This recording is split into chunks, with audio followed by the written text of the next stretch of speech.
Wow.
এই কেমন স্বাধীন দেশ, যে দেশে অন্যায় অত্যাচার অবিচার চলেই যাচ্ছে অবিরাম।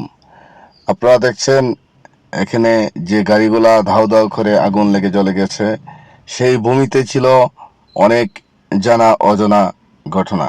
সেই ঘটনাকে কেন্দ্র করে আমাদের আজকের প্রতিবেদন। সাথে আছে আমি শামীম খান।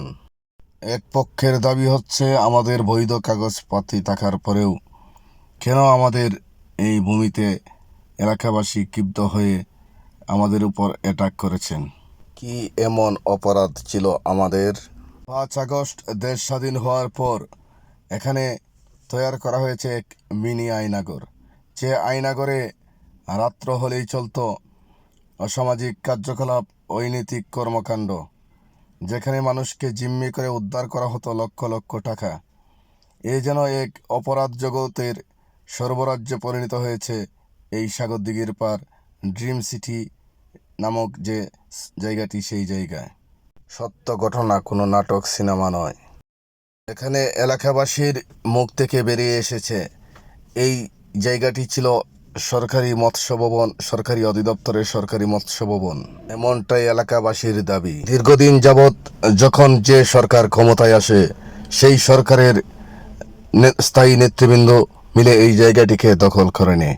এভাবেই দীর্ঘদিন ধরে একের পরে এক দল বদল হচ্ছে আর জায়গাটিকে দখল করে নিচ্ছে। আর এই জায়গা দখল করেই চলছে নানা ধরনের অনৈতিক কর্মকাণ্ড। অন্যদিকে তছনছ হয়ে গেছে একটি হতদরিদ্র পরিবারের সারা জীবনের স্বপ্ন। তিল তিল করে গড়ে তুলেছিল তাদের এই ছোট্ট কুঁড়ে ঘরের সুখের সংসার। ক্ষমতাশীল দুই পক্ষের ক্ষমতার দাপটে তছনছ হয়ে গেল তাদের এই পরিবারটি। আমার ভাইজি। আচ্ছা, তো আপনার যে শ্বশুর বাড়ি কোথায় ছিল? আমার শ্বশুর বাড়ি করাপাড়া। আচ্ছা, তো আপনি এই যে এটা কোন এলাকা জানেন? এটা শুনছি সাগরদিঘির পার। সাগরদিঘির পার। আপনার স্বামী মারা যাওয়ার পরে আপনার জীবন জীবিকা আপনি কিভাবে মাঝে থাকি পাশাপাশি কাম করে খাই। আপনার কি নাম? আমার নাম নেখার খান। হ্যাঁ, নেখার খান বাবা। নেখার খান। আপনার বাড়ি কোথায়? গ্রামের বাড়ি, দাদার বাড়ি? হবিগঞ্জ, বানিয়াচং। আমার মেয়ে। আপনার মেয়ে? ও কি হয়? আমার বউ। ছেলের বউ। তোমার কি নাম বাবু? ও তুমি যাও। আপনারা না তাসলিমা না? তাসলিমা জামাই না? তুমি যাও। হ্যাঁ যাও না, তুমি চলে যাও। তাসলিমা জামাইয়ের নাম কি? তবু। আচ্ছা, আপনার কি নাম বলছিলেন?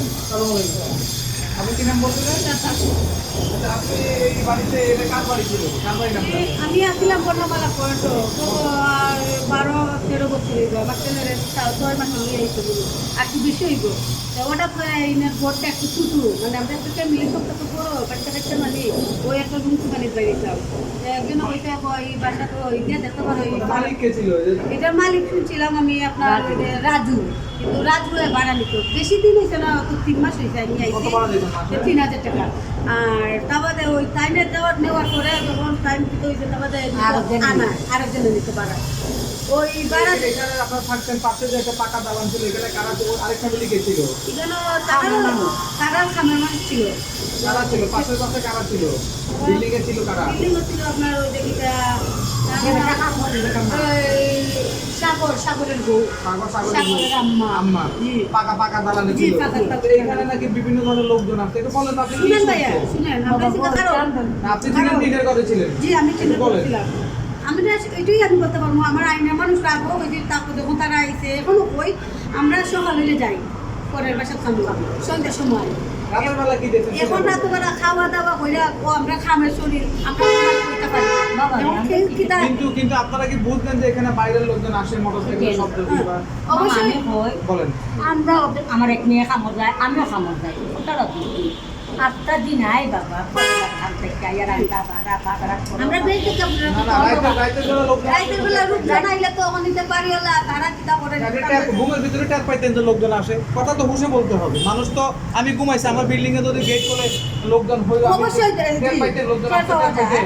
যাওয়া দেখা যায় তো যায় কিন্তু দেখাইলে খামের মানুষের লগে দেখা খামের মানুষ বাইরে আয়। কি বলবো ভাই আর মামা আয়। আপনার মোবাইল নাম্বারটা বলেন। আমার মোবাইল কোন বাবা এই মোবাইল নাম্বারটা বলো। না বাবা কেউই নাই, রয়েছে একটা মোবাইল বাইরে বাড়াই করো তো সব কাম তো এখানে কি ঘটনা? এখানে শোনা লাগলো দখল, বাইরের লোকজন অসামাজিক বাবা কার্যকলাপ। দখল জিনিসটা আমরা শুনছি না আমি সামনে আমরা এটা তো শুনছি না ভাড়া দেবো এটা তো লোকজনে বলে এটা মৎস্য অধিদপ্তর সরকারের জায়গা। জি সরকারের জায়গাতে লোকজনে তো সরকারের জায়গা ঠিক আছে, সরকারের জায়গা আপনারা সরকারের জায়গা দখল করতেন এবং অন্যজনের কাছে আপনারা চিন্তা নিতেন, কিন্তু এখানে তো একটা ফ্যামিলি আসতো, কিন্তু আপনারা তো আল্লাহ ইসলামের ধর্মের মানুষ গেছেন নামাজ করিয়া, কিন্তু অবশ্যই এখন ফ্যামিলিটা আপনারা একটু ছাড় দিতে আসছেন বলে ফ্যামিলি করতে তার জন্য এখানে বাচ্চা কাচ্চা আছে অবশ্যই যেটা তো ফ্যামিলিটার আগে বাইর করে গেল, কিন্তু ফ্যামিলি থাকা সত্ত্বেও এইভাবে আনখোলাটা করলো আর আমি গরিব বেটি জিনিসগুলো নষ্ট করবো। শুনেন, রাতে থাকবেন কই? আপনি কই থাকবেন?